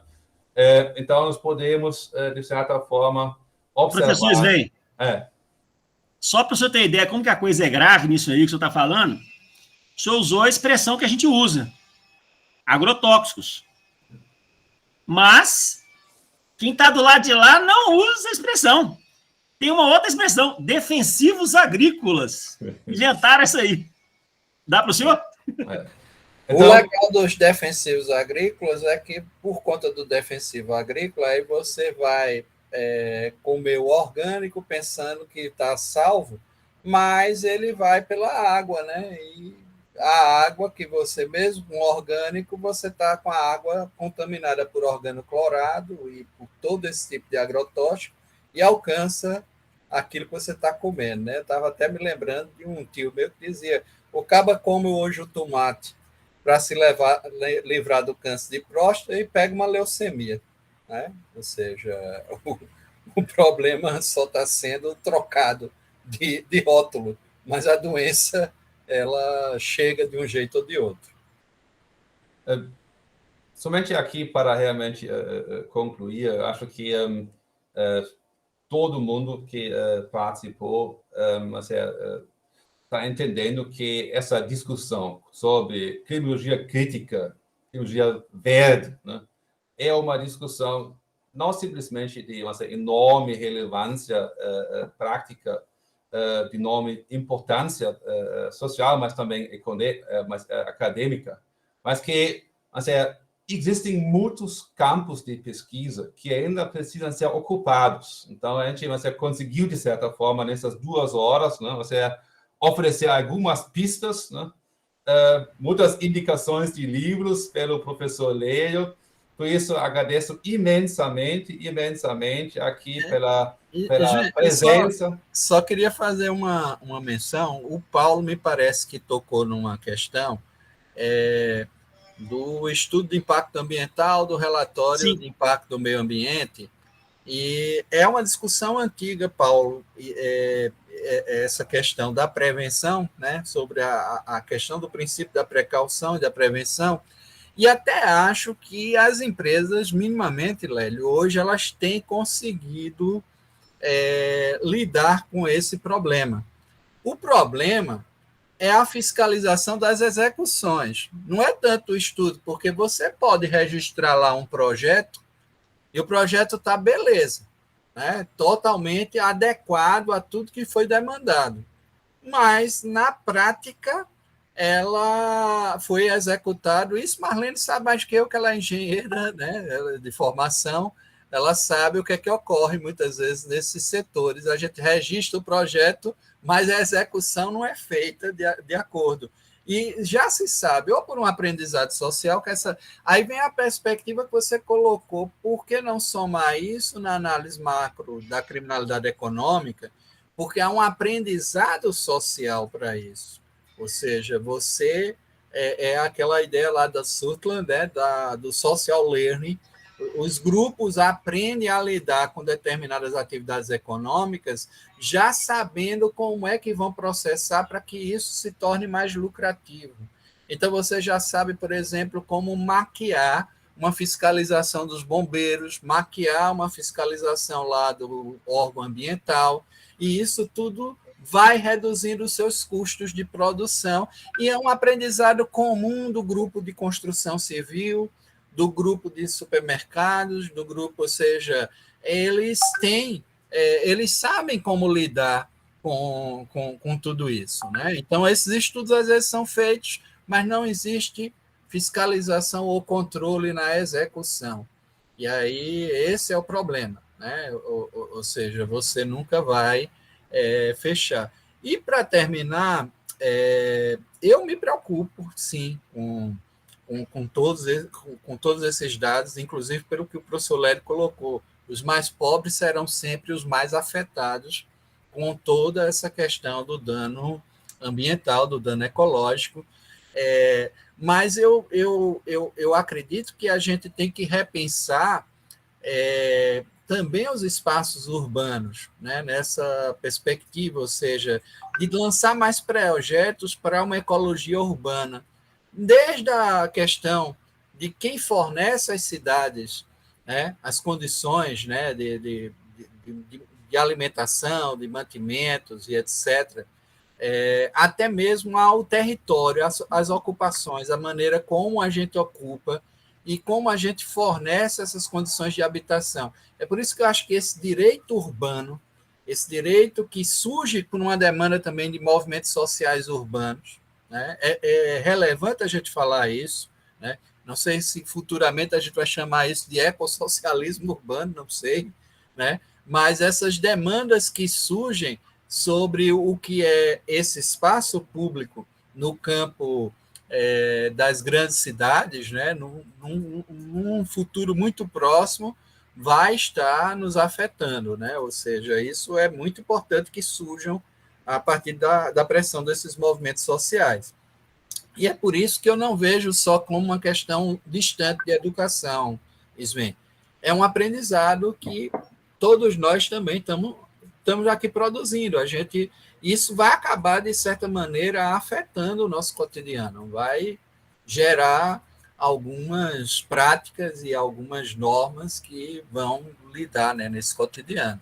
Então, é preciso repensar a ecologia como um todo e como vivemos em cidades, essa ecologia urbana, né, essa maneira como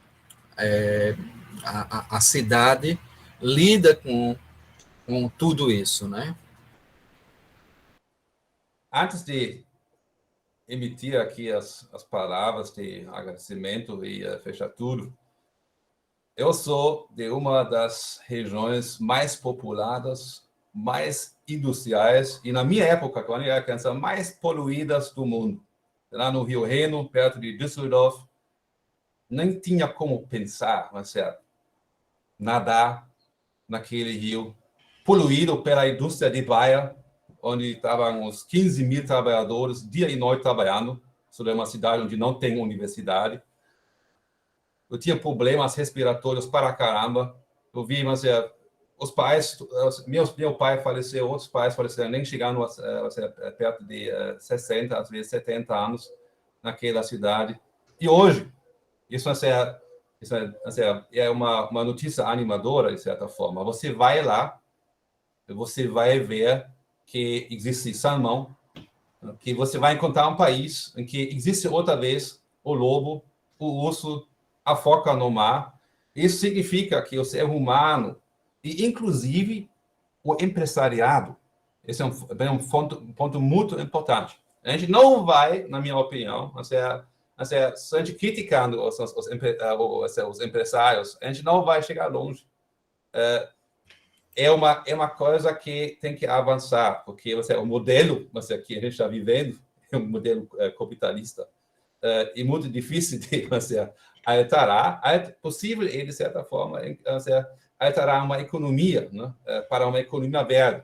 E assim vão se reduzir também, necessariamente, os crimes que hoje nós consideramos como ambientais, porque eles serão prevenidos de certa forma. Mas esse é um caminho muito complexo e, inclusive, doloroso, acredito, mas possivelmente uma das únicas opções que a humanidade tem. Essa é toda a discussão voltada, né, para o desenvolvimento sustentável, um super conceito, né, que a gente tem que operacionalizar passo a passo onde a gente está. Nesse sentido, a gente passou agora por 2 horas, agora preciso encerrar aqui a nossa discussão, que a gente podia tranquilamente continuar algumas horas,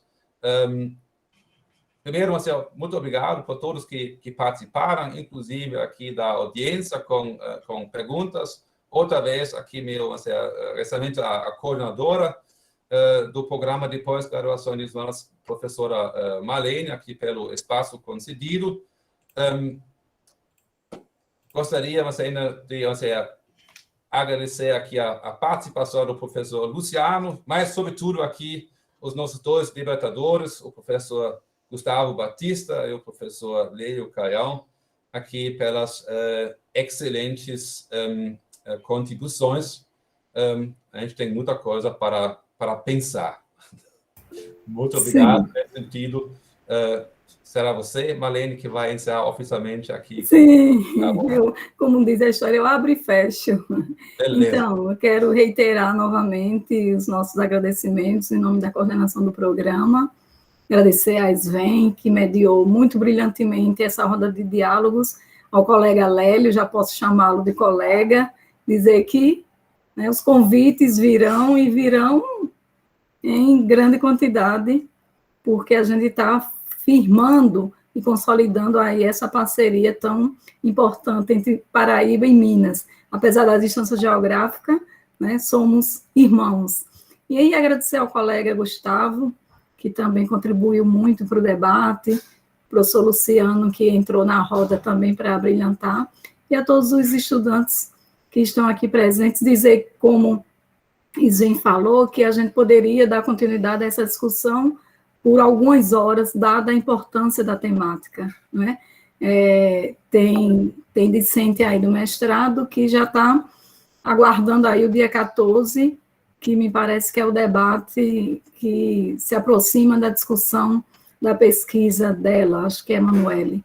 Então, essas rodas são extremamente importantes, eu reitero a importância de estar participando e reitero o convite dos discentes, peço aos que compareceram que divulguem, que convidem os colegas, que falem da necessidade de a gente discutir essas temáticas que nos afetam e que afetam a todos nós, as nossas vidas e a nossa respiração. Estava aqui pensando que tem algumas atitudes tão simples, mas que são tão significativas. Aquela atriz Bárbara Paz, que foi esposa de Hector Babenco, acho que é esse o nome, ela simplesmente numa campanha silenciosa, com a máscara toda estilosa, uma máscara como se fosse uma caixinha ali de oxigênio nas costas, ela fazendo a campanha em relação ao desmatamento, ao quão o nosso meio ambiente brasileiro está sendo prejudicado nesse governo. E agora, fico aqui me lembrando que talvez nem as EMAs lá do Planalto, que recusaram a cloroquina do presidente, vai resistir a tanta devastação, a tanto desmatamento e a tantas queimadas. Então, viva o nosso ambiente e que possamos proteger, ainda que de forma dialogada, como estamos fazendo aqui, mas eu acho que a gente pode sim dar a nossa contribuição. Então é isso, agradeço aos colegas, boa tarde, boa semana, e já convido para estar conosco na próxima quarta-feira, dia 8, com uma discussão com o Luciano, com o Gustavo e com o colega lá, acho que Rogério, esqueci agora o nome, Guilherme, que também vai contribuir para essas discussões junto ao programa. É isso e boa tarde. Tchau, gente. Um abraço para todo mundo. Tchau, Lélio. Tchau, tchau. Valeu, Luciano. Valeu, Gustavo. Valeu, Lélio. Tchau, obrigada.